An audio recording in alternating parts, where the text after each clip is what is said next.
It got dark. I didn't really know what else to do. I felt like I exhausted everything. So I chose to separate. And within that separation time, so much had happened and we can consider to reconcile. And in the period of all of that, he finally went to the VA. They prescribed him some medication to help with the alcohol. And he went out one night and he drank with the pills that he had taken, and his heart stopped at 30. You're listening to The Hot Wash by Born Primitive Tactical. I'm Bruno Fallon. I've spent my 4-decade career in some of the most elite units in the United States Special Operations community, where I learned that elite operators aren't made overnight. They're forged through hardship, discipline, and relentless drive. In each episode, I sit down with the most accomplished and innovative leaders in special operations, industry, coaching, and athletes of all disciplines. Let's jump right in. Hey, this is Bruno Fallon with the Hot Wash podcast. We're here with a very special guest today, Ricki Lynne, a personal friend and someone that's, I hate to use the word influencer, but very influential in our community. And I absolutely love speaking with her about a bunch of different things. Ricki, welcome to the Hot Wash. Thank you for having me. I'm excited to be here. Yeah, absolutely excited to have you here. So we're out here at SHOT Show. We're in our traveling podcast booth, if you will. What do you got laid on while you're here at SHOT Show? Well, I did my meet and greet with you guys, which was awesome. Always love supporting Born Primitive Tactical. You guys are one of my favorite lines, if not my favorite out there, especially for your new women's stuff. It's been phenomenal. So getting to wear that today was great. And then tomorrow I'm doing a self-defense seminar for all women at a cigar lounge and another meet and greet. Had my girls here walking around talking about warrior women. So that is my segue right there. We're going to talk about warrior women. So the way I was introduced to warrior women, Ricki filled me in on this, and it is absolutely an incredible organization. The women are formed in like local tribes in different areas. It gives them outreach. It gives them purpose. We did a really big event at the Sawmill Training Center. They're a huge supporter of warrior women, and between Born Primitive and Sawmill and warrior women, we had a great event. We can get to and talk about that, but what I really would like to talk about is Ricki, what gave you the concept to come up with warrior women? What drove you there? Well, I think for me, it kind of starts like a lot further back than just 3 years that I've been doing it, or even like a year or so prior. It's more so my upbringing and the climate of the world we were living in. For me, I mean, little history, and then kind of jumping to that would be, I am an only girl of 4 boys and the youngest. So I grew up with all brothers, and I was very close to men and boys. And that's just kind of like how I grew up, and they all had friends. So for every brother that I had that had 2 to 3 friends, you could imagine I was around boys all the time. But my dad was very much like shaping me into, he would always say, "You're a little lady, you're a little lady." No matter what I did, they wanted their girl, even though he named me after him. But having my brothers and growing up, I got to see a different perspective of men that was super unique. I think I didn't grow up with sisters, so like all of my girlfriends that fought with their sisters over clothes or boys, I never had that. But I got to see men carry kind of the weight I think that they naturally are born with to carry, to provide and conquer, and what that does, like them becoming men from boys. So I had huge respect for men and boys, and then me growing up into be a woman, I started to go through things like separation or things with my marriage, or starting to see a little bit more of what it was like to be a wife, and going through those things that men didn't really relate to with me. And I was like, huh. So I started to kind of outreach a little bit more to a circle of women and seeing that. And then I kind of got into the political sphere of things, and fast forwarding into after everything that happened during COVID, and lockdowns and isolation, you bring social media in, and there's such it's not just isolating with COVID, but it was dehumanizing, desensitizing, scrolling through Instagram. You don't meet people anymore. You don't network. You don't talk to your neighbors. And with women, I think that that is like super imperative. It takes a village, right? So to reshape society and our culture, and nurturers and peacemakers and mothers, they were removing all of that. So again, being someone who didn't grow up with a big female network, I kind of came into through my life of wanting that. And during the COVID time, I tried to reach out to see if there was something like that, and it just didn't exist.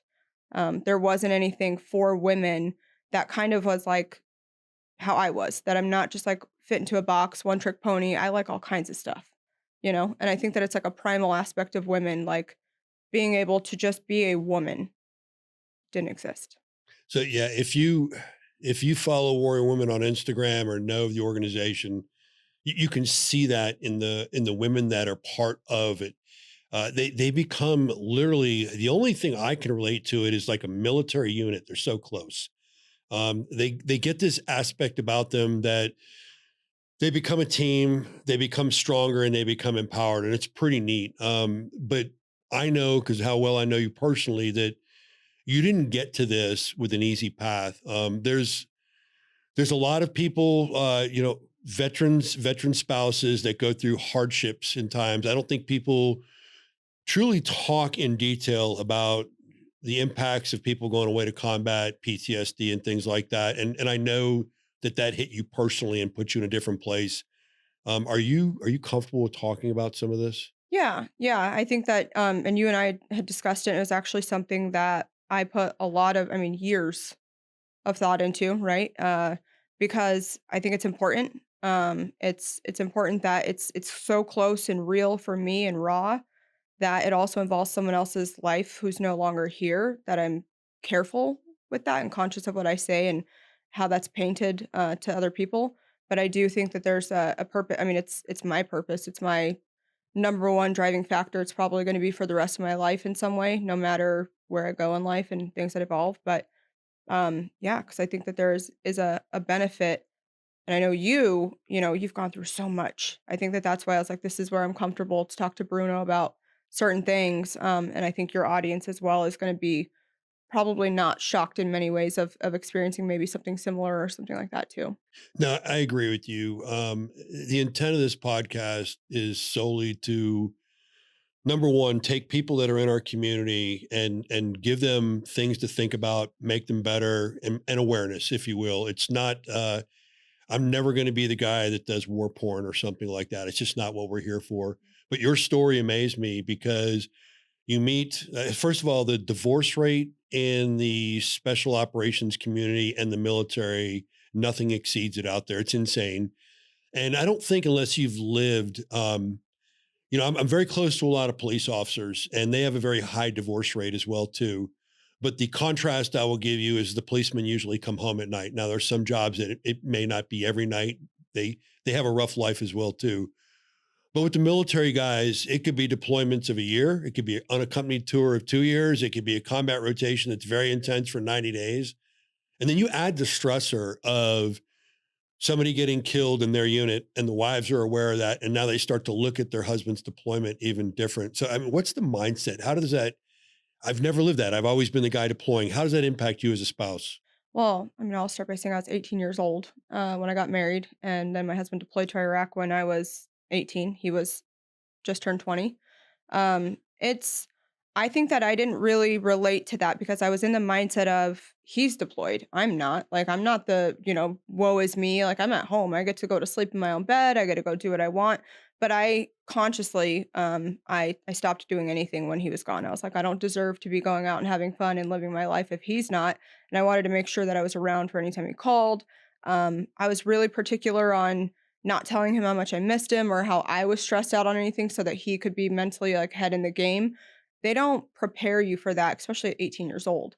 And it wasn't until really, I think I was like probably a few years ago talking to somebody about it and they were like, what was like that was or what was that like for you? Like what you just said. And I'm like, hmm. I never really thought about what that was like for me, and they're like, "That must have been a lot being 18, trying to prepare for that," and I'm like, "Yeah." Then I had the flashbacks of it was traumatizing, in a way of being like, "I don't know, am I gonna be a widow?" And then all the things of like, "You're 18 years old, you just got married, is he gonna come home? Are you gonna have kids? What's gonna happen?" Um, it's rough, and then I think too, like what you said, every time, they go dark because someone was killed, you're like, "He was just on a mission, and I haven't heard from him in this long." Then I'm waiting it out, and then you finally do, but I don't think that there's as much as there's not, like, the debriefing I think of for veterans that come home and, like, service for that, they don't help the family. There's not a lot out there that discusses that of what a spouse goes through or the family has to go through, and then, before, during, and after. No, and there's been a in some organizations, particularly some of the special operations organization, there has been a unique emphasis on the family. I was involved in multiple situations where we had a severe number of people going at once time, and it's difficult. You almost have to shut your organization down to support it because of the draw on the family. But I don't think pre 9/11 that ever existed, and I don't think it existed until 4 or 5 years into the war, where people started addressing it and started seeing the hardship on the family. Yeah. As far as the military view, they talk about the family, but they had the soldier or the Yeah. sailor or the marine. So yeah, it's really interesting to hear. So, if you will, kind of tell us a little bit about the deployment, the sequence, where your mind was, and how it really changed your optic on basically your marriage and his service. Yeah. I mean, I think that it's kind of not to change lanes on that, but something I was thinking about when you were talking was I did have a conversation with another veteran who and he kind of went through a lot of the PTSD, the things that ensue from that of what you're trying to get rid of the demons and all that with too, and the perspective that him and I had, we had like a 3 4 hour 4 hour long conversation crying and whatever. And when it was over, I was like, man, I've never had closure or clarity because of the outcome of what happened that we'll get to of everything with me. And being able, and then this guy that I had talked to, he was like, I've also never, I've heard it from my wife of what I put her through. He's like, but the whole time you were talking, I was like, man, this killed her, crushed her. This is what she went through. This changed her, shaped her the rest of her life. This will affect her. And he's like, and now I'm sitting here thinking like, I felt so sorry for you. While you're telling me this, I'm crying for you. But I'm like, holy, that's what I did to my wife. And that's what she still has to go through. And I'm here to fix a lot of things, but the damage is kind of done. It does affect you mentally. So when my husband came home, we were young and he was somewhat of a different person every time. And I think that anything he did going in, he was already kind of little hard-headed, stubborn, wild, whatever. And I think that it just kind of it changes things. And there was nothing for me being young and married would probably be hard enough. But being young, married, and then in that situation, there wasn't a lot of guidance around that for either of us on what to do. And that's what's kind of hard for me is obviously with the outcome of what happened, me being forced ultimately to leave him and separate. That was kind of my rock bottom point that was given by friends and family. But it was after years of just kind of autopilot, not really knowing what was going on, what we were supposed to do, how to fix it, how to help him.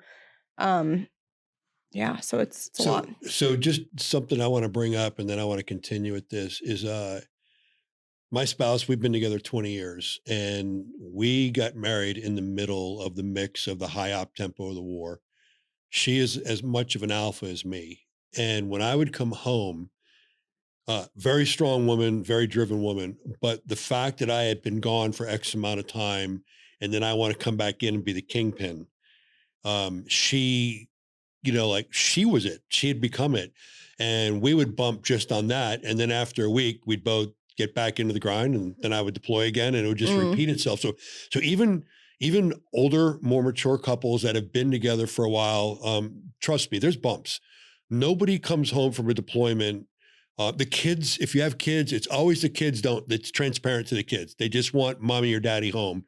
It's the spouse, male or female, there's an adjustment period. yeah. So, and you had a beyond an adjustment period. You had a separation period, if you want to talk about that. Yeah.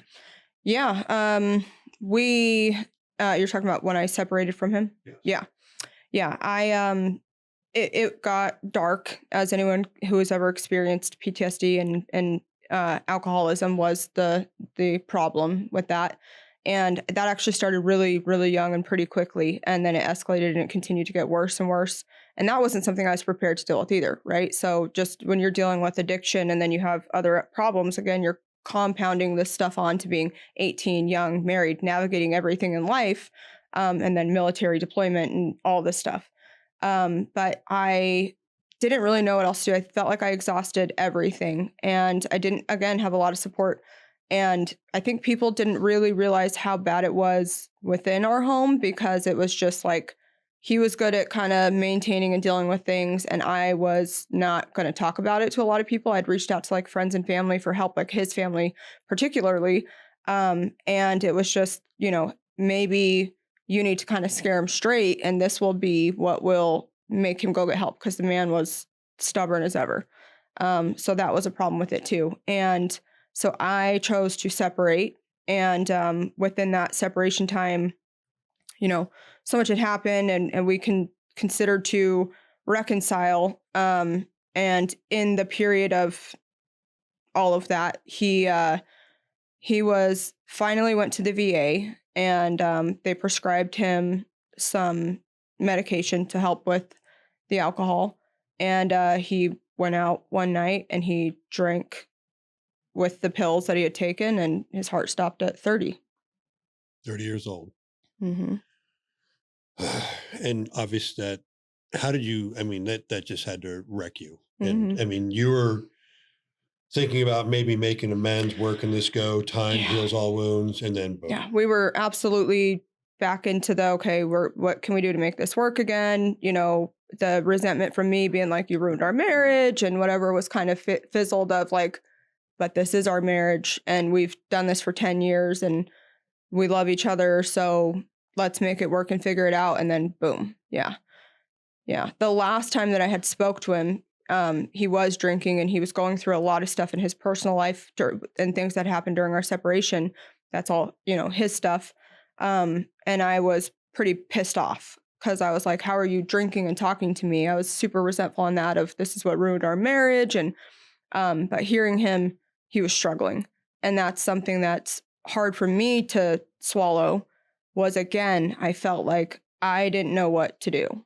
And I think that that is something that the veteran that I was talking to you about, that him and I that discussed things was I asked him, what should I have done? Because I'm, 5 years after his death and we would have been married for 17 years. And now, and I'm still young. I'm like, that would have been such a great accomplishment. I'd have been so happy. I wish I had the story of, yeah, I was married and we suffered and went through this and that and we won, right? And we're still married and we've had this long marriage. But instead, when people are like, tell your story, it's been really hard for me because I have a lot of the guilt where I'm like, someone said to me the other day, like, oh, it's like a rise from ashes of everything you become. I'm like, whose ashes? Like, that's not, I feel like I failed. I got divorced and he died. Those are not two winning things to me that I'm like, let me tell you my championship story. Because again, if he would have been here still and we were married, then I feel like I would have had my spouse next to me. We survived this. We conquered.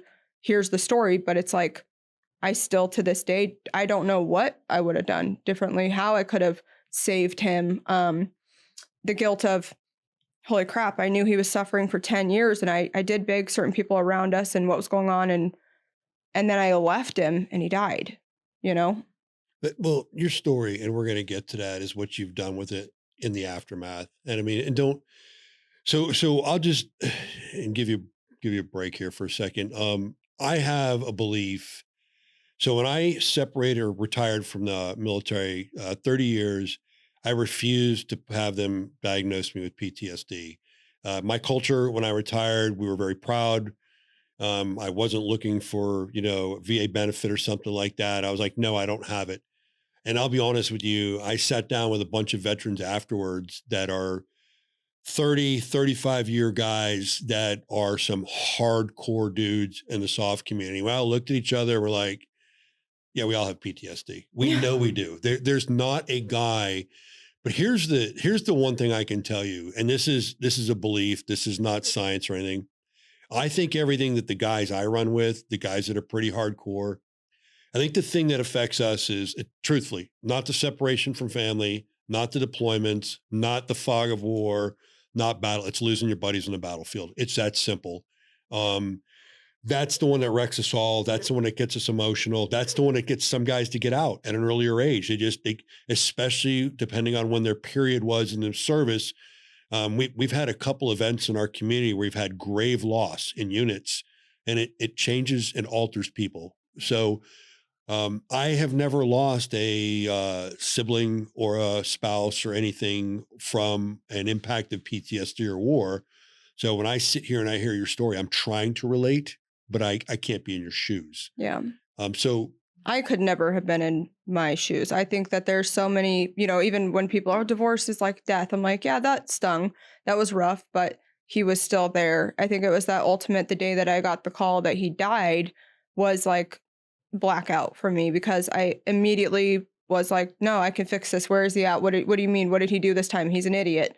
Did he get in trouble? Is he in jail? Who'd he fight? It was that immediate. And then it was like, no, he's gone. And I'm like, this person, especially your spouse. Your mom knows you when you grow up, your brothers know you. My brothers don't even hardly know everything I do now, the woman that I am, right? Like they know the little girl, the sister. My husband knew me and I knew him. And that was the person I was building my whole entire life with and around. So when that, even though we were separated, it always felt like it would still be him and I. And then when he died, it was this immediate like, whoa, like he's gone. And then you start to think about so many things that you could have done different or what he was suffering with, and um it's definitely nothing I've ever experienced or could even imagine before. I mean, very few have. So how long, once you had the loss and Yeah, once he was gone, how long and what was the transitional period before you started Warrior Women? What went on in that period? that was mega. I broke, and I'm a strong person, and I had a really rough upbringing that I feel like kind of gave me the survival instincts and mode and grit that I have. I again with brothers and stuff like that with my dad growing up, but this broke me, and I really was like, "This is it. This is going to be it. I don't even know who I am." It was a lot to not be a wife anymore. I took pride in being a wife. I loved being married, and I kind of, I always had a career and did things. I was very independent, but I loved being a wife. So being separated, I lost a lot of my identity in that. And then when he died, it was like, this is it. Like I'm 100% on my own, without this person forever. There's no shot of my marriage, my life again. And I have to, you know, carry on. I instantly dove into like his legacy, like doing what he would have wanted, what he would have loved. I moved back to Texas. I did everything, but I was consumed by that. And it was about a year where I was not living. It was like I was going to work and home, and I would do the same thing every single day. And I would get up in the morning, cry, do my makeup, drive to work. Before I went into work, I'd pull into the parking lot next door to it, cry, fix my makeup, go to work, go home, cry, go to sleep. And I was just doing it over and over. But people were like, "You're doing so good." And oh, and I was like, yes, great. Like I'm pretty stone faced, didn't really, not a very vulnerable person. And it wasn't until his 1 year anniversary of death, anniversary, but from his death, his mom called me and I was in my same spot crying, and I was crying on the phone with her. And I was like, I won't survive this. Like I am a shell of a person. And if I carry on, I was like, holy a year? Like it's been a year. It feels like it's 5 minutes ago. What have I progressed in? What am I doing in life? How am I living for him? I was like, he wouldn't want me sitting here just dying over all this. But I had a lot of guilt. I didn't want to live. I didn't want to. And I think maybe that's the relative, like if you lose someone, the guilt of survivor's guilt. So I had a little bit of that in the, again, like, how do I get to go on and live life when I know, he's gone. But that year was in that parking lot was kind of my turning moment where I got off the phone with his mom I was like just broken, hysterical she was. And I was like, I can't do this anymore. This is draining, sucking the life out of me. I'm a smart person. I know that I can, help people, and that there's a lot of life and experiences that I have that I need to put to use. And I can use this as fuel to live with purpose. And I prayed super hard, and I just asked God, like, you lead me, guide me where you want me. I can't live like this anymore. I need you to help me through this. I'm not going to just put on that face. I'll cry it out. I'll work through the hurt and the pain, but I want to be able to do something from this. And that's how I'll carry his legacy. And that's how I will give back to the service that he's given to this country. That day, what I've always said and what it was I truly dedicated my life to serving this country in a different way than he had. But I wanted to put my all into that of how I could help in any way. And that was kind of the start of my thoughts on Warrior Women, or building something that would help this country. But it was right after that, though, this was 2019, that I ended up completely reshifting everything that I was doing before and talking about on the internet or social media and got into politics because I was like, always had a big mouth, always had my own thoughts and opinions on things that I'm not afraid of talking about or saying what I think everyone's thinking, right? That I was like, okay, well, I don't care. I can say I don't have anything to live for, but at the same regards, I have so much that I want to say and do that I'm not afraid I'm uncancelable. I was like, what are you gonna do? I've been hurt the most that I think I could ever be hurt. I've lost the most I think I could ever lose. I'm going full send. And that's just what I did. So I started to put my efforts into that and changed gears on everything I was doing, dedicated everything, started going to rallies and protests and school board meetings and helping out in the community as much as I could.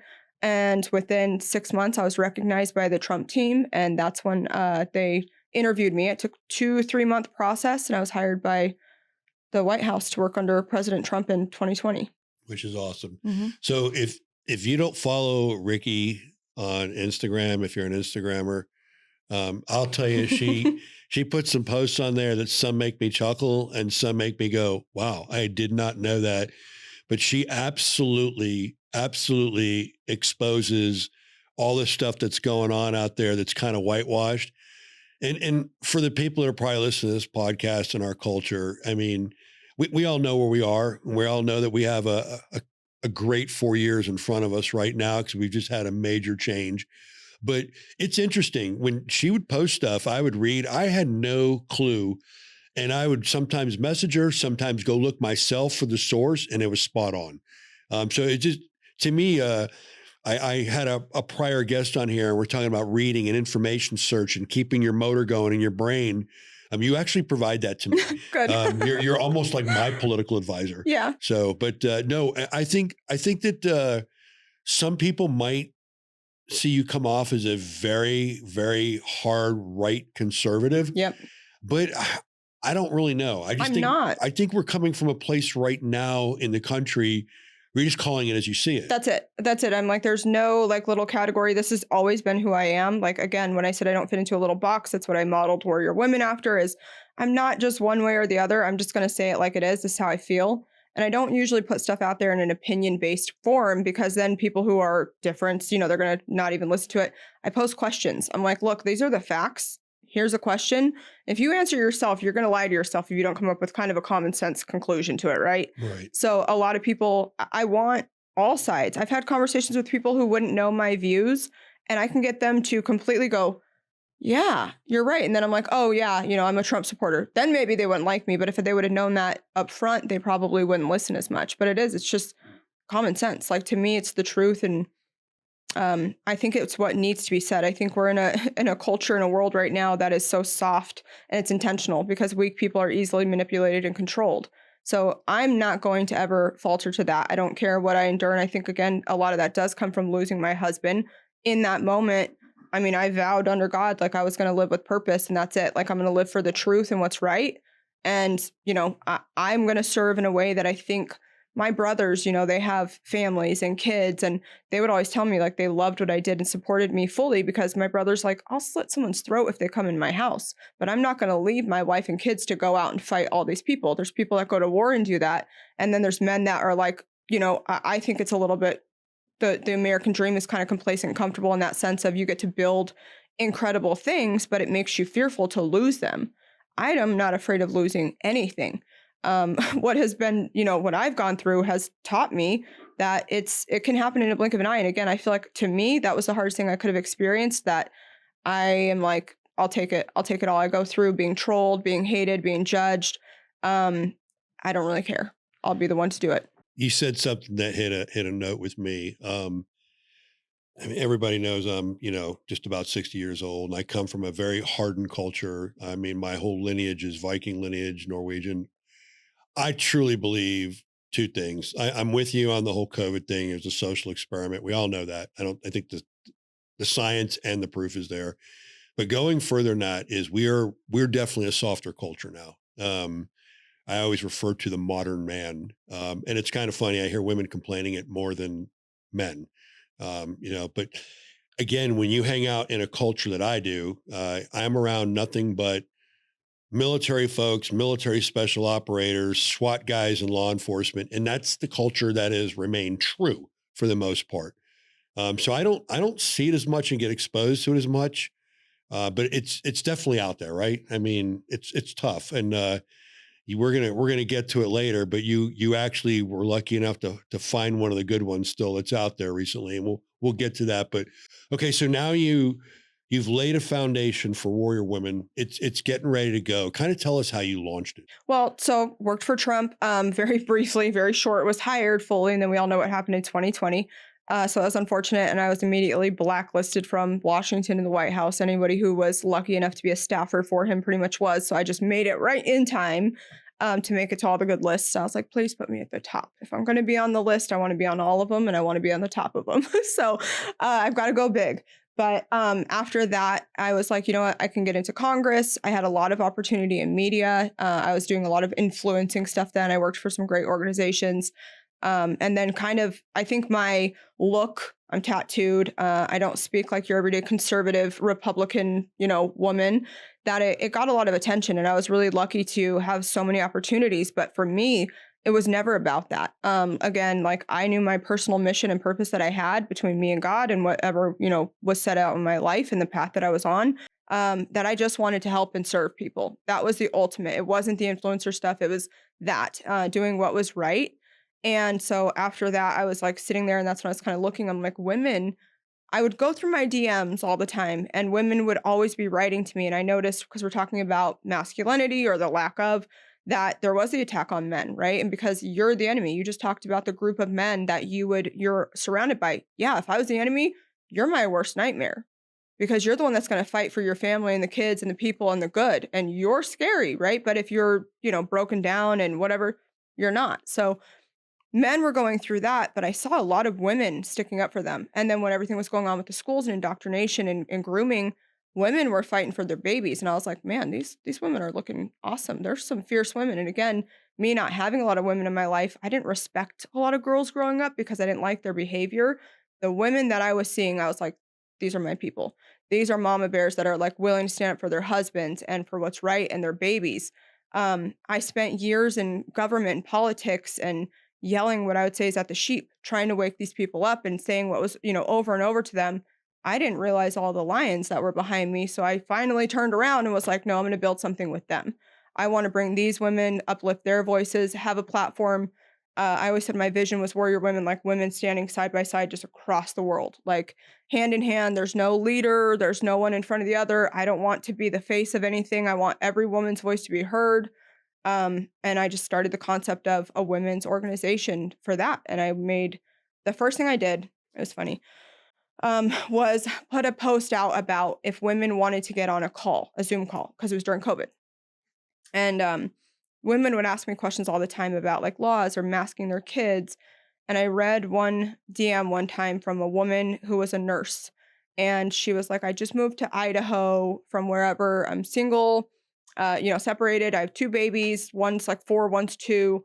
And I have to go to work and I don't know anyone out here, but the daycare is making me mask my toddler and they're screaming and crying and ripping it off and I'm shoving it back on their face. I feel like the worst mom. And I remember reading it being like, oh, I hate this. I hate this is what's going on. But scrolling out of it, I had hundreds of those a day. And then I stopped and I'm like, holy, am I so desensitized to this crap that's going on? I want to help, but I was up here in government hitting a wall thinking I'm helping, spinning my wheels against everyone else in government. And I'm like, no, it's we, the people need help. And we also make change. I want to help them. I want to be on the ground level with my country and the citizens who make a difference and make a difference with that. And it was like, it starts with women. I don't believe I can train men. I don't believe that I 100% relate to men. I'm not a man. There's always going to be differences. We can get along and I can again have that perspective of men because of my brothers, but I'm a woman. And I'm going to ultimately know a little bit more how women work and how to talk to them and what to do. So I opened it up for Zoom calls and we were like killing it. I was doing like 90 women on a Zoom call 3 to 4 times a day on Sundays and just talking about what was going on. And then I started to network and connect them because I'm like, well, Sally's in here and Susie's over there and you guys have kids. Can you find someone to help each other with, childcare and school, driving them to school, go to these school board meetings together, go to these protests together. And within a few calls, they were doing that. They were like connecting and making friends. And I was like, holy crap, it's working. This is awesome. And we grew 3 years later into what we are now. So what are you now? How many tribes? How many women? Where are you? We're the baddest organization for women that there is. I love It's it. it's amazing. I am humbled, I will say, every single day, and I thank God, that He did give me this purpose and mission, and I see so many other things clearly now that I have this, and I get to be a part of women's lives that inspire me. They've changed me. I was a pretty hardened person again, and the women have I get to be around the most exceptional, awesome women. There's no room for BS. It kind of removes itself. There's not the cattiness. But we have so I do the tactical retreats, which we do at the sawmill now. It's awesome. And we've been doing that for a few years. Train 48 women at a time, go and stay for 2 days, full 2 day tactical experience, all the training you can imagine, as much as we can. We bond, we cook together. I fly my mom out. She cooks for us. I don't cater anything in. It's a humbling, great experience. You're completely immersed, hair up, makeup off, just being women. Like, no BS, no selfies, nothing like that. You're there to learn and experience. And these women are crying to each other. We've had just so many awesome things come out of it. And then I kind of knew with the retreat that in those 2 days, I could either teach you 2 days of pistol and you'd probably be a lot better, or 3 hours of pistol, 3 hours of med class, 3 hours of CQB, all these different things so that you can experience what you need to go home and excel and continue to train with. But having a lot of women being super excited about that and going home, I was seeing that they were reaching out to instructors that maybe aren't that great, and it's become really like popular to train women, which is awesome. I'm happy. Gun ownership for women is the highest it's been. It's been up 77%. So since 2005, that's insane.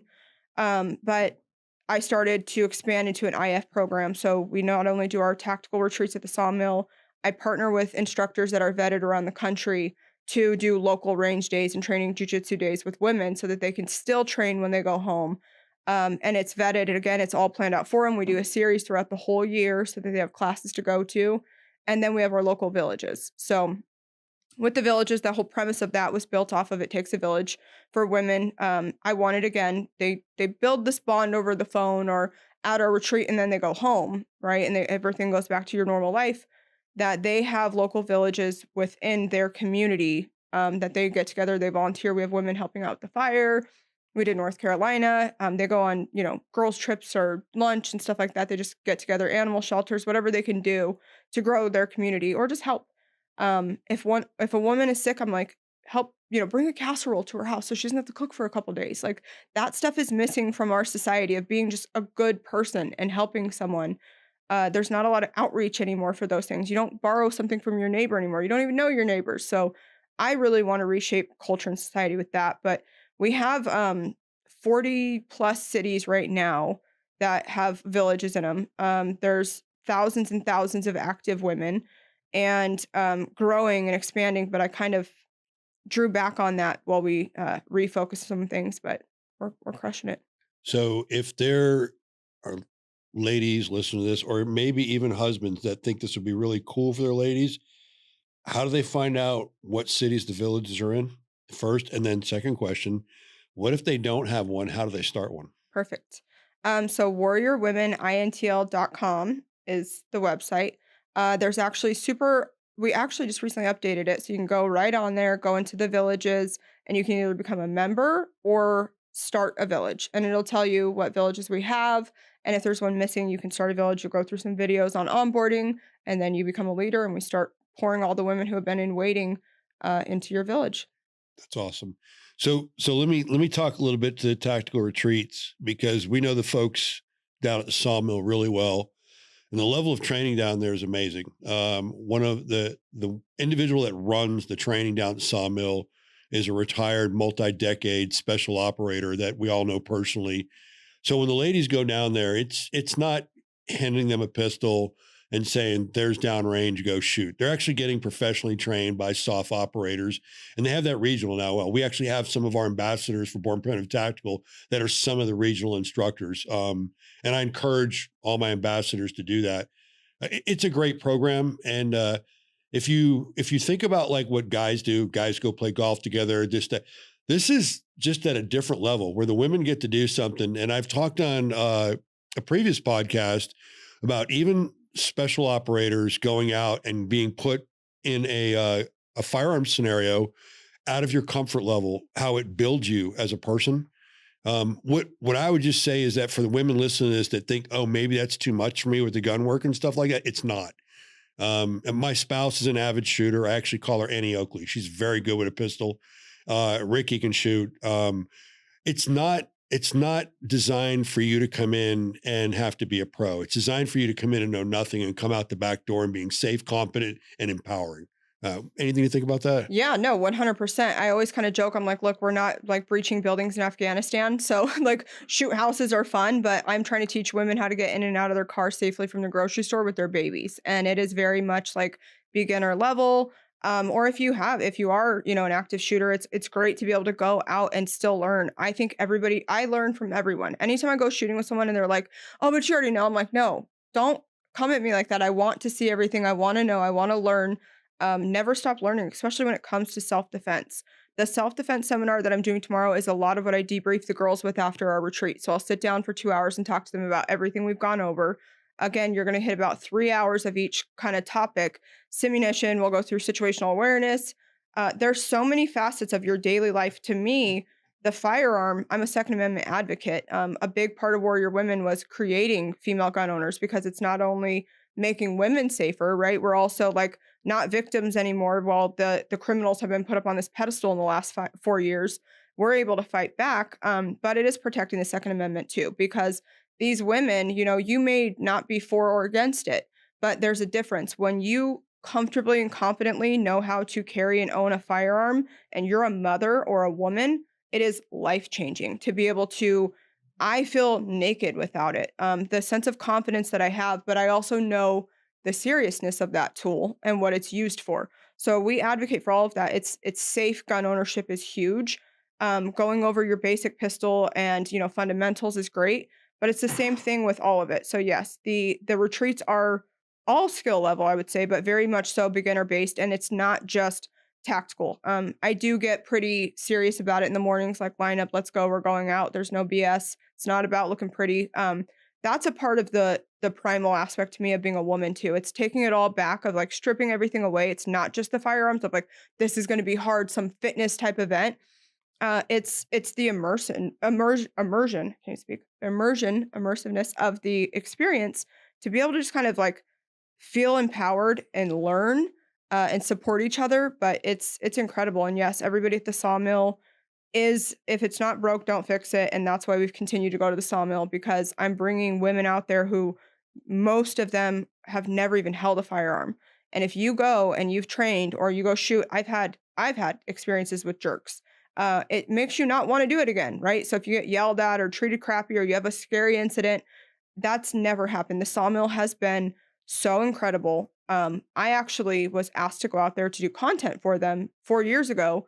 And my 3, 4 days out there was life changing for me. And that's why I brought all my women back. And it was the people. And the owner and I that you're talking about that goes out and trains, him and I sat and talked, and his mission, we had the same thing. I told him why I started Warrior Women. He knows about me and my husband. And for him, he was like, veterans don't have a place to go when they get home. They don't feel a sense of purpose. I wanted to fulfill that. And I was like, done. We are on the same path. We just want to help people. And I'm very particular of who I partner with and extend Warrior Women to. I've been looked at maybe like a jerk because I don't just, oh, I want to put your name on it too and help you and you can be a part of it. This is so much deeper to me that I hold so much responsibility for every single woman who comes in contact with Warrior Women, that maybe if it's not with me directly, I want accountability for that, for your experience. And if it's messed up or it's bad, I will take accountability for that and I'll fix it as much as I can. But I have to have that on me. So when I extend it to partners, I'm leaving a lot in their hands with these women. And with the sawmill, it's been exceptional. So just a fun note. I went through that vetting process to partner with Ricki, and I felt like I was going through a special ops assessment. She was pretty brutal on me, but we worked it out. Now, on a lighter note, one thing about the sawmill, just to give them a small plug because we're partnered with them as well. It is probably it is the best range in the southeastern United States, and it's full service. I mean, you can shoot out to a mile. You have all these transitional ranges. You have actually terrain you can maneuver through. You can drive. You can do mobility in vehicles. There's drop zones. But what's really world class about it is there's on-site bunkhouses, so you can go there and stay. It's located in Lawrence, South Carolina. It's a sawmill training center. You can go on Instagram and see a lot of good videos and stuff on it like that. But one really cool thing is Warrior Women does their annual retreat there. And we had the opportunity. We were launching our ladies tactical line. And for anybody that follows Born Primitive Tactical, we were a good 9 months behind the men. And there was a reason. Everybody knows it now. We were going after the fit of a woman. We were just not downsizing men's stuff. And our initial test was we sent 20 women at Warrior Women at their annual retreat uniforms. And I said, Ricki, don't pull any punches. And she came back to me and gave me the thumbs up, and we went into production. So there's a little bit of a story there, which is kind of fun. We are still, it was a topic today, but we're still trying to figure out when we're going to do the 2025 Warrior Women reunion. It's a pretty, why don't you talk about the event? It's pretty cool. Well, so Warrior Fest. Warrior Fest, I'm Yes, sorry. no, it's awesome. That actually kind of got developed because I did a co-ed retreat, and I will say that I didn't love it. I loved the guys who showed up. I loved the guys. It was nothing to do with them. But from my perspective, again, I'm just really like hard on that of I don't want to train men. I think men should train men. And I'm like, I hope you guys find somewhere to go and do all these things or go to the sawmill, right? Like, but men's groups, so I get it. Like a lot of guys are like, I love what you do. Can we do it too? And I was like, sons and brothers and husbands wanted to come, so we did it. And the the experience of women and men together, they're no matter what, they act a little bit differently. I even think with the co-ed or the husband, the spouse ones, they you're just different when you're around your husband rather than just girls or just the guys, right? So I think for this type of experience that I want the women to have, at least it's just women and men should do just men. But um, I still wanted to do something or like a family one, but because we do have the on-site lodging, so with the retreats, it's all inclusive upon arrival. You get all your firearms, ammo, the instructors, the on-site lodging, the meals, everything. The whole weekend, you just show up and we got it covered. It's so fun. Bonfires at night, and the owners will hang out because they're amazing people, and you'll hear the coolest stories. You feel like it's your second home. I've not had a woman not want to return there or say it is not like a second home. They miss it immediately. That's the importance of it too. You learn you have so much value. But we ended up doing Warrior Fest because I was like, how do I do something that I do get to include the community? I do want people to love the sawmill and love Warrior Women. I want them to know what we're doing and what our outreach and mission is. So we were like, you know what, we're gonna do a festival. We're gonna have it open to the public. You can go out and do all the cool stuff, learn about us, experience the sawmill, family environment. And yeah, I think we crushed it, but we learned a lot. We kind of pulled it out of our at the last minute and really knocked it out of the park though. You guys were such a freaking killer help. You're always I mean, you're on it. You literally are one of the most reliable people that I've ever met, which is amazing. Yeah, I You appreciate helped. that. So we're looking at the fall. We haven't nailed dates down. We're actually negotiating dates that I'm available because we all want to be there. That's how important it is to us is to have the presence there. So I would say September, October is where we're going to be. We're going to fall in there somewhere, and we'll announce that soon. And when we do, it'll go out on Warrior Women, Ricki Lynne's, Born Primitive Tactical, and the Sawmills, Instagram, and other means that we communicate so everybody gets the word. I can tell you, amazing event, concert. And again, it's one of those things you just meet some really good people. And again, the ownership of the sawmill I mentioned who the lead trainers were, but the actual ownership, I've served with Steve probably 3 decades, retired special operator, been around the world. I mean, really good guy. And what his vision of it's for is exactly what Ricki said. So it's pretty special. What do you see in the future what's your next gate for Warrior Women? Like, what do you want to do? Oh man, we want to conquer, take over the world. That's what I'm trying to do. I want every woman, that I can to experience it. It is such a different world of, again, like people have asked me, well, how do you deal with drama? You're dealing with a lot of women. And I'm like, yeah, I was worried about that too. That definitely was not ideal of a situation for me because, again, how I grew up, it kind of just washes itself out when you create a place. There's no, it's an environment that does not breed that. It is such a different world. And I think if you did come in with any motives or whatever, you're either going to remove yourself or leave maybe a different person. It's such a great overall experience. I've really tried to continue to evolve to what women need today. Again, the firearms, the tactical side is so, important to me and it was valuable right now and it's going to be forever. I think it's always valuable for you as a woman to learn home defense and situational awareness and learn a different perspective than yes, it's a lot of the vet guys that are teaching or even some active but I try to encompass in my retreats a lot of things that are again just about being women and learning from that perspective and I want to continue to train women and I want them to continue to grow together in their communities and reshape our country and culture and world.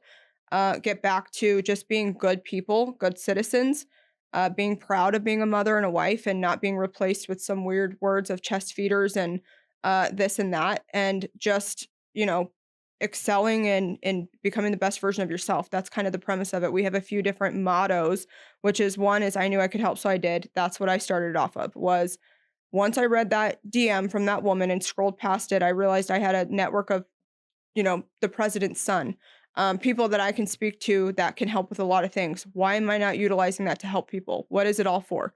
So if you can help, which you can, there's so many things you can do in your community. We facilitate as much as we can to say, hey, here's the tools. I've laid the foundation. I've built this. Join it. Help. Do something. It'll help you. I've had husbands write me letters or come to me in person at events and say, you changed my life. You saved my marriage. You changed my wife's, she's happy. She has purpose. I want every woman to find purpose within Warrior Women. So, once again, for everybody listening, what methods can they reach out to you? Instagram is Warrior Women INTL. And then the website is warriorwomenintl.com. We just updated the website. It has pretty much everything on it. So it's streamlined. You can go on, you're able to join a local class, you're able to sign up for a retreat, look at our schedule, our calendar. We just launched our Bible study. It's been awesome. We are launching Warrior Girls. I've been training my 16-year-old niece for now over a year in self-defense and situational awareness and tactics. And she's written guides and firearms training and everything. So she's going to be bringing on the young girls and carry through with that. So we'll be launching that middle of this year as well. Well, I don't make kids lines, so I'm not gonna be able to help I you don't on know, I clothes. might have to make you do it, so Okay. All right, Ricky. So a lot of my listeners are pretty hardcore male guys and stuff like that. Um, I think my message to you guys is that this would be a really good podcast for your ladies to listen to. I think for them to tune in. I think they might even be interested. I think it might help you in your mission, if you know what I'm saying, guys. But why don't you tell me what you think?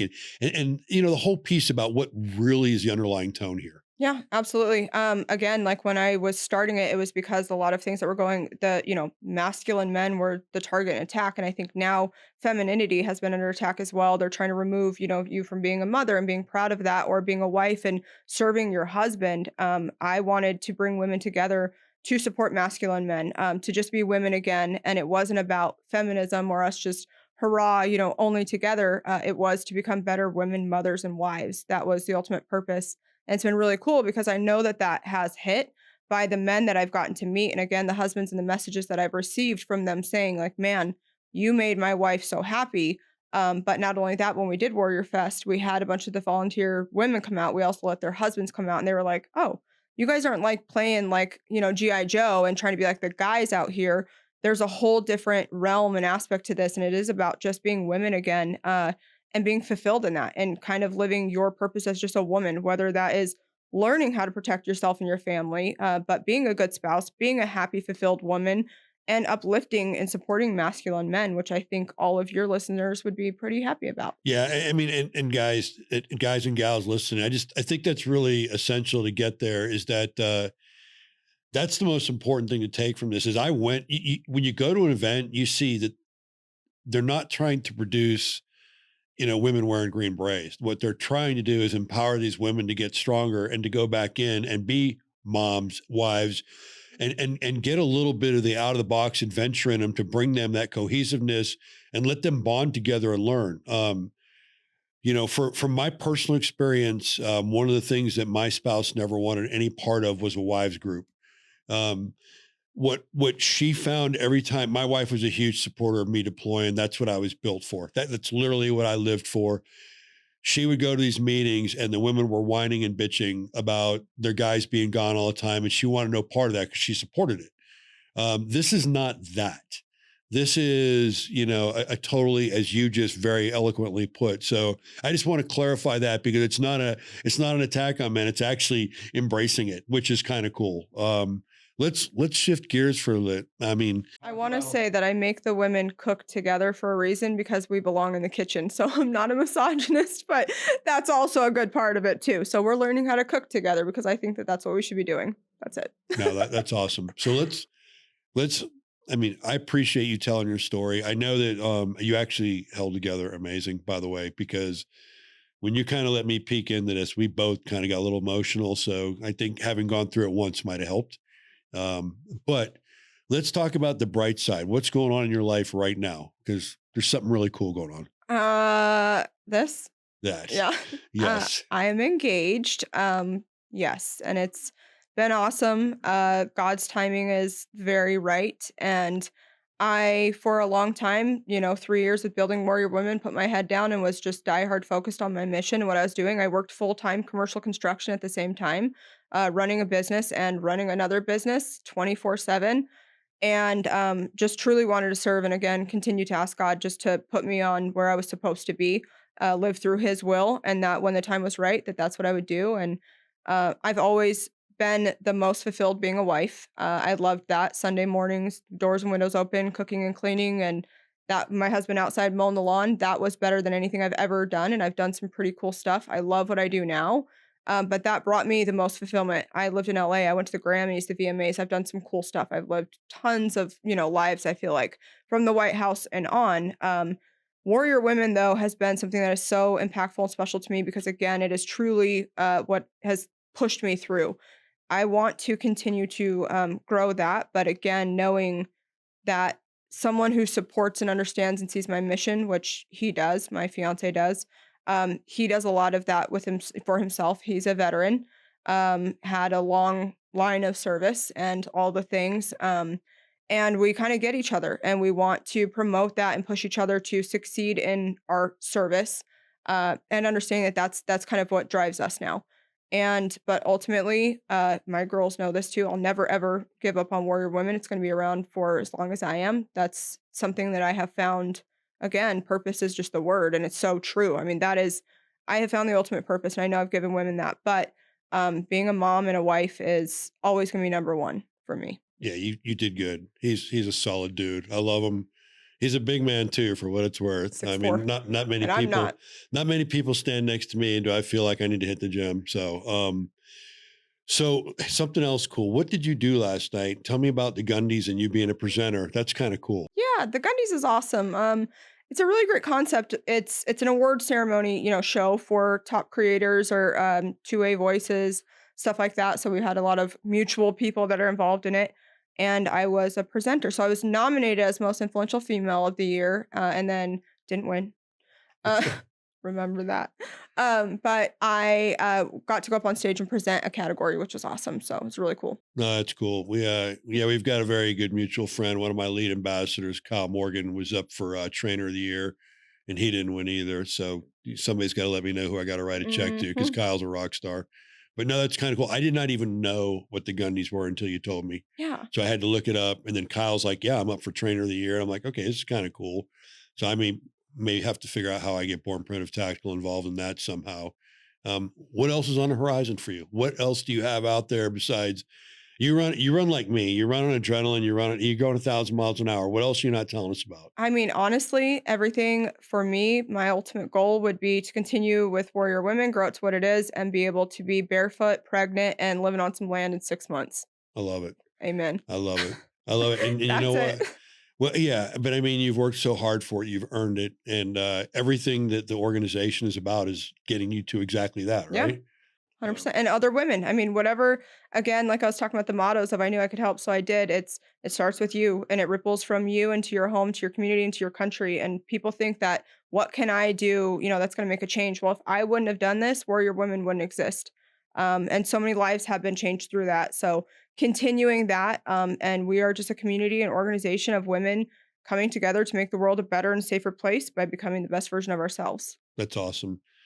So a couple things here. Ricki is my first ever female guest, and she was literally the first person I called when I was thinking about this because I was like, we've got to tell her story if she's comfortable. So I'm honored to have her.